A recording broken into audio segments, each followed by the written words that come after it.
রাত্রেবেলা ওনার পাশে যাবা? তুমি কে? তুমি কেন টাকা খাইছো? 20 লাখ টাকা কেন দাবি করছো? প্রশাসনের নাম নিয়ে বৈষম্য বিরোধী ছাত্র আন্দোলনের সদস্য সচিব একজন মানুষের বাসায় গিয়ে 20 লক্ষ টাকা দাবি করছে।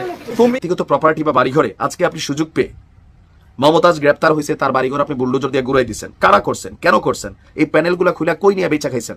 ভিডিওটা দেখবেন, ভিডিওটা না টেনে শুরু থেকে শেষ পর্যন্ত দেখেন। সমন্বয়ক তারা এবার ফেসে যাচ্ছে। ভাই, চাঁদাবাজি করতে গিয়ে গ্রেপ্তার, আটক হয়েছে। এবং এই যে এনসিপি নেতা সমন্বয়ক সার্জিস আলম এবং হাসনাত আবদুল্লাহ, তাদের নেতাকর্মী বা বৈষম্য বিরোধী ছাত্র আন্দোলনের নেতাকর্মী, যেটাই বলেন না কেন, দিন শেষে তারা কি করতেছে এখন সামাজিক যোগাযোগ মাধ্যমে চোখ রাখলেই সেগুলো দেখা যায়। তারা ক্ষমতা দেখাচ্ছে, লুটপাট করছে এবং কত কিছু করছে, সেগুলো আমরা এখন দেখতে পাচ্ছি। যাই হোক, কিছু গুরুত্বপূর্ণ ভিডিও ফুটেজ আপনাদের সাথে শেয়ার করবো। আশা করছি পুরো ভিডিও জুড়ে আমাদের সাথে থাকবেন। এবং সেনাবাহিনীর অ্যাকশনও শুরু হয়ে গেছে। সেনাবাহিনী কিন্তু এগুলোকে সাইজ করতেছে ইচ্ছা মতো। 20 লক্ষ টাকা দাবি করছে।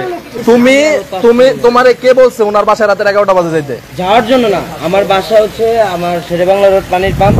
তো আমরা আপনার যে উনি সাবেক যে সদস্য সাবেক সেক্রেটারি, উনি একটা খুনি। তুমি কে? শুনেন, আমি তুমি কেন ওনার বাসায় যাবা? আমি জাস্ট ওনার উপস্থিত আছে কিনা সেটাই।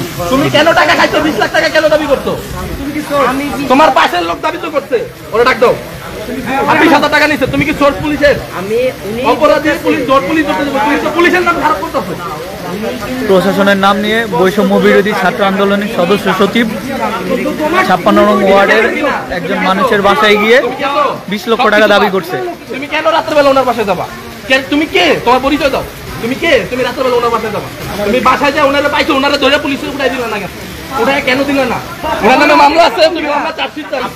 এই আপনারা যে বাসায় যা ধমকে আসছে, তুই কে? তুই কে? তোরা গেলে খারাপ লাগলো। তুই কে? আপনাকে কি ধমকে আসছে? তুমি বলছো যে আপনারা না, আপনার ফোন আমরা বলছি যে আপনি আপনার সিসি ক্যামেরা আছে, আপনারা দেখেন। আপনি আমাকে আমরা আজকে টঙ্গীপুর থানায় যোগাযোগ করি, মেট্রোপলিটন থানায় যোগাযোগ করি এবং ডিবিতে আমরা যোগাযোগ করি। সব জায়গা থেকে যোগাযোগ করার পরে আমার বাবার নামে কোনো ওয়ারেন্ট আছে কিনা, মামলা আছে কিনা, এই ব্যাপারে আমরা নিজেরা সরাসরি জানার চেষ্টা করি। জানার পরে আমরা জানতে পারি আমার বাবার নামে কোনো মামলা নাই, কোনো জিডিও নাই, কিছু নাই। আওয়ামী লীগ খেতাইতেছে ভালো কথা, কিন্তু আমার কাছে ঝুট চাই কেন? মানব বন্ধন তাই আমার কাছে ঝুট চাই কেন? আমি বললাম, আরে ভাই আমি তো জানি না। একটু আগে তো পুলিশে বললো ওনারা পরিচয় দেয়। আমি বৈষম্য সত্যি ভাই বেটা বৈষম্য আমি কি বৈষম্য কিছু সত্যি তুই বৈষম্যের কমিটি আছে এখন ওনার বাসায় যাওয়ার কথা। এই যে ওনার বাসা, ওনাদের বাসায়, ওনাদের বাসায়, হ্যাঁ ওনাদের বাসায় বলো। কথা হচ্ছে সেখানে যাওয়া হয়েছে একটা ইনফরমেশনের ভিত্তিতে। যে ইনফরমেশনটা কে দিছে? সোর্সটা কে? আমি বলি যে কোনো ছাত্রই দেখ বা যেই দেখ দিছে। হ্যাঁ, ছাত্র দিছে। ওনার নামে কোনো মামলা ছিল? মামলা ছিল প্রশাসনের। আমার বিষয়টা আপনি শুনতে হবে। সেখানে আমি যাই, সেখানে যাই আমরা ওইখানে ওয়েট করি প্রথমে। আচ্ছা আচ্ছা আচ্ছা, দাঁড়ান। কোনো যদি কেউ ক্রিমিনাল থাকে তার বিরুদ্ধে মামলা ছাড়া তার বাসায় তো যাওয়া দূরের কথা, তার বিপক্ষে কোনো ব্যবস্থাই নেওয়া যায় না। সেই ক্ষেত্রে আমরা ডিএমপিতে যোগাযোগ করছি, ডিএমপিতে ক্লিয়ার করা, ওনার নামে কোনো মামলা নেই, কোনো জিডি নেই, কিচ্ছু নেই। তাহলে ওনার বাসায় কেন গেছেন আপনারা সেটা বলেন। উনি হচ্ছে এই ঈদে জামা জুতো অ্যাকসেসরিজের ডিসকাউন্ট। সাবেক সদস্য সচিব। হ্যাঁ, 2021 সালে ছিল। তারপরে থেকে উনি আর রাজনীতিতে সক্রিয় ছিল না। আপনি রং ইনফরমেশনে গেছেন। যাই, আমার কথা শুনুন। দিছে যে পরবর্তী সময় তাকেও ডাকা হবে। এখন আমি যাই, যাওয়ার পরে ওইখানে ওনাদের সাথে আমরা কথা বলি। প্রথমে ওনারা কথা বলার পরে ওনারা প্রথমে নার্ভাস ফিল করে, পরবর্তীতে ওনারা আমাদের সাথে কথাবার্তা বলে। ওনারা একটা পর্যায়ে আমাদেরকে আপনারা টাকা পয়সা দেওয়ার চেষ্টা করে। কয়জন গেছিলেন? কয়জন গেছিলেন আপনারা? এই যে আমার তাহলে উনি আমার এতগুলো কল কেন দিছে? 7-8 জনের মতো, 7-8 জনের মতো আপনারা গেছিলেন ভাই। তাহলে পুলিশের লোক কয়জন ছিল? আচ্ছা, প্রশাসনের লোক কে ছিল? জি, আমার সাথে বৈষম্যবিরোধী কয়েকজন স্টুডেন্ট ছিল। আচ্ছা আচ্ছা, হ্যাঁ হ্যাঁ, এলাকার কিছু স্টুডেন্ট ছিল, হ্যাঁ এরা ছিল।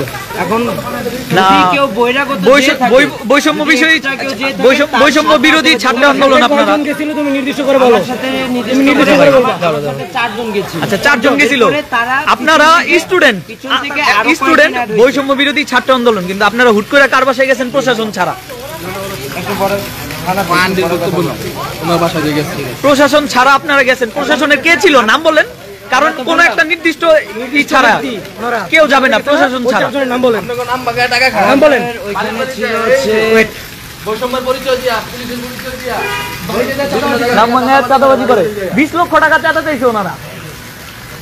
আমাদের বাসায় ওনারা প্রথমে দুজন আসে বাসা ভাড়ার কথা বলে, প্রথমে বলে যে বাসা ভাড়া নিবে, যে বাসা ভাড়া নিবে এই কথা বলে তারা বাসার ভিতরে ঢুকে দুইজন, তাদের পিছনে পিছনে আরো কয়েকজন ঢুকে, এই যে আমার সিসিটিভি ক্যামেরা, তারা একজন একজন করে ঢুকে, প্রায় 8-10 জন ভিতরে ঢুকে। ঠিক আছে, এই যে হলুদ কালার গেঞ্জি পরা, এই যে এই যে হলুদ কালার গেঞ্জি, এটাই উনি। এই যে হলুদ কালার গেঞ্জি পরা, এটাই উনি। রাত্রে এবং আপনার বাবার সাথে ছবিটা দেখান। এই না উল্টো নাই। আচ্ছা ভাই, বাবার সাথে এখন আপনি পুরো বক্তব্যটা বলেন। হ্যাঁ, হেনস্থা করার এক পর্যায়ে তারা বলে যে আপনার নামে আমাদের কাছে ইনফরমেশন আছে যে আপনারা বিভিন্ন ধরনের অকারেন্সের সাথে জড়িত, আপনার নামে 4টা মামলা আছে। তো যদি আপনারা আমাদের সাথে নেগোসিয়েশন না করেন তাহলে আমাদের নিচে পুলিশ ফোর্স আছে, আমরা ধরাই দিব। তো এই কথা বলার পরে আমরা নার্ভাস হয়ে যাই, ভয়ে ভীতিতে। তখন আমরা তাদেরকে কিছু বলি যে তাহলে কিভাবে এই জিনিসটা সমঝোতার মধ্যে আসা যায়। তখন তারা টাকা দাবি করে। তো এক পর্যায়ে তারা বলে 4টা মামলায় 5 লাখ টাকা করে 20 লাখ টাকা দিতে হবে। তো তখন আমাদের বাসায় আমাদের কাছে ক্যাশ ভাঙতি টাকা 20,000 টাকা ছিল। ওনাদের একজন সহযোগী ছিল আসিফ নামের, ওনার হাতে আমি টাকাটা দেই ওনার সামনেই। তো দেওয়ার পর তারা এই টাকাটা নিতে চায় না। পরে আমাদের উপরে ভাড়াটিয়াদের কাছ থেকে আরো এইভাবে সেভাবে মিলে আরো 6,000 টাকা মেয়াদ করে 26,000 টাকা মোট দেওয়া হয়। দেওয়ার পরে ওনারা আমাদেরকে আলটিমেটাম দেয় যে আগামীকালকে সকালের মধ্যে 11টার মধ্যে 5 লক্ষ টাকা রেডি রাখার জন্য, এবং বলে যে 5 লক্ষ টাকা রেডি না রাখলে বাবাকে পুলিশে দিয়ে দিবে, কোনো মামলা আছে কিনা। এই দুইটা ছিল সাথে ছিল। এবং মুক্তারকে লাগবে, মুক্তারের ফোন। ভাই বলেন এটা বলেন। এবং পরবর্তীতে আমরা হেডকোয়ার্টারের খবর দেই। হেডকোয়ার্টারের খবর দেওয়ার পরে metropolitan police, GMP, Gazipur metropolitan পুলিশেও আমরা যোগাযোগ করি, এবং সেখান থেকেও বলা হয় যে আমার বাবা। আসসালামু আলাইকুম। আমি আবারও ধন্যবাদ জানাই বাংলাদেশ সেনাবাহিনীকে। সেনাবাহিনীকে নিয়ে নানান ষড়যন্ত্র, কুপরিকল্পনা, অনেক কিছুই অপপ্রচার চলছে। বাট দিন শেষে একজন বাংলাদেশের সাধারণ নাগরিক হিসাবে সেনাবাহিনীতে শতভাগ আস্থা আমার যেমন রয়েছে, আমি বিশ্বাস করি একটা বড় অংশের মানুষেরই কিন্তু সেনাবাহিনীর প্রতি আস্থা রয়েছে। তো এই আস্থা অনাস্থার জায়গা থেকে গতকালকে আমাদের সেনাবাহিনীর তরফ থেকে একটা ঘোষণা আসছে। সেই ঘোষণাটাতে আমি মনে করি এবার সারা বাংলাদেশ তারের মতন সোজা হবে। কারণ সারা বাংলাদেশে ডক্টর ইউনূস ক্ষমতা নেওয়ার পরে যেই ঝামেলাটাতে সরকার বিতর্কিত হচ্ছে, এটা কিন্তু সরকার যে প্রশংসিত হচ্ছে তা না, কোন একটা গোষ্ঠী তাদের স্বার্থ উদ্ধার করতে পারতেছে, বাট বিতর্কের দায়টা সরকারের কাঁধেই পড়তেছে। আমি মনে করি সেনাবাহিনীর এই সিদ্ধান্ত এটা ডক্টর ইউনূস সরকারের জন্য প্রশংসা কুড়াবে। যদি কেউ অপরাধ করে থাকে, অন্যায় করে থাকে, সুনির্দিষ্ট কোনো অভিযোগ থাকে, তার বিরুদ্ধে আইনের শাসনকে প্রয়োগ বা প্রতিষ্ঠা করাই সুশাসনের লক্ষ্য হওয়া উচিত। কিন্তু অতি উৎসাহী কিছু মানুষ রাজনৈতিক উদ্দেশ্যে প্রণোদিতভাবে ব্যক্তিগত ধান্দায়, স্বার্থে, লুটপাট, অনেক কিছুর কারণে এক ধরনের মব সৃষ্টি করা হয়েছে গেল 9 থেকে 10 মাসে, যেটাতে সবচেয়ে বেশি সমালোচিত হয়েছেন ডক্টর ইউনূসের সরকার। কেউ কেউ এমনও বলেন এটা মবের সরকার। তবে এইবার মব বন্ধ হতে যাচ্ছে আনুষ্ঠানিকভাবে, কারণ এর আগে সেনাবাহিনীর এমন কঠোর অবস্থান আমরা দেখিনি। যদিও সর্বশেষ বক্তব্যে সেনাপ্রধান বলছিলেন এই দেশ আর মব চলবে না। তো এই ঘটনার পরপর জাতীয় পার্টির যে চেয়ারম্যান আছেন জিএম কাদেরের বাড়ির ঘটনার পরপর এনসিপি, বিএনপির নেতাকর্মী সহ অনেককে ডেকেছিলেন আমাদের 72 পদাতিক ব্রিগেডের কমান্ডার, বাংলাদেশ সেনাবাহিনীর ব্রিগেডিয়ার জেনারেল হুমায়ুন কাইয়ুম।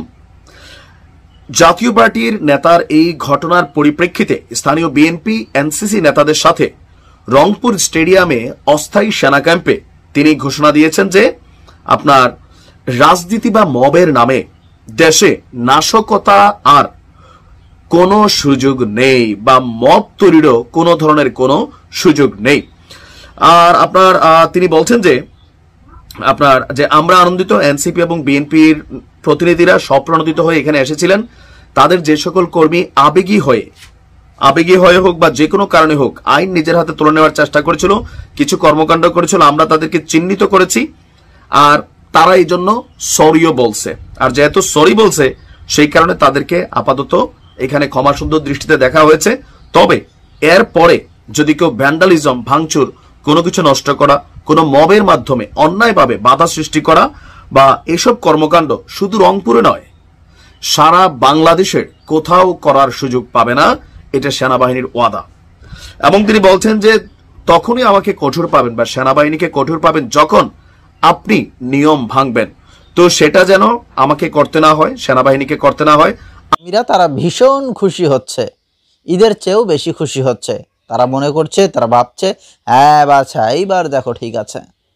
হ্যাঁ, এরা আওয়ামী লীগকে হটিয়ে, আওয়ামী লীগকে দেশ থেকে তাড়িয়ে দিয়ে এখন তারা নিজেরা রাজত্ব শুরু করেছে, নিজেরা ক্ষমতার পাওয়ার দেখাচ্ছে।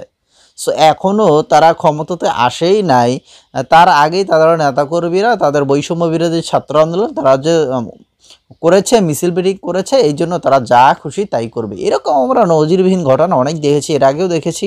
এইগুলো নিয়ে আমরাও কথা বলেছি। হ্যাঁ, আমরা ছোটোখাটো মানুষ, তারপরেও কম কম করে হলেও বলি যে ভাই আপনারা নির্বাচন করবেন, আপনারা ইলেকশনে আসবেন, রাজনীতিতে আসবেন, এটা কেউ ভাবে নাই।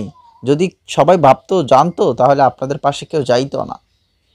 যাই হোক, পক্ষে বিপক্ষে লোক থাকবেই, এটাই রাজনীতি। অবশ্যই সবার কথা বলার স্বাধীনতা আছে, এটা আমি মনে করি। হ্যাঁ, তো আপনাদের মতামত কমেন্টে জানাবেন। ধন্যবাদ সকল।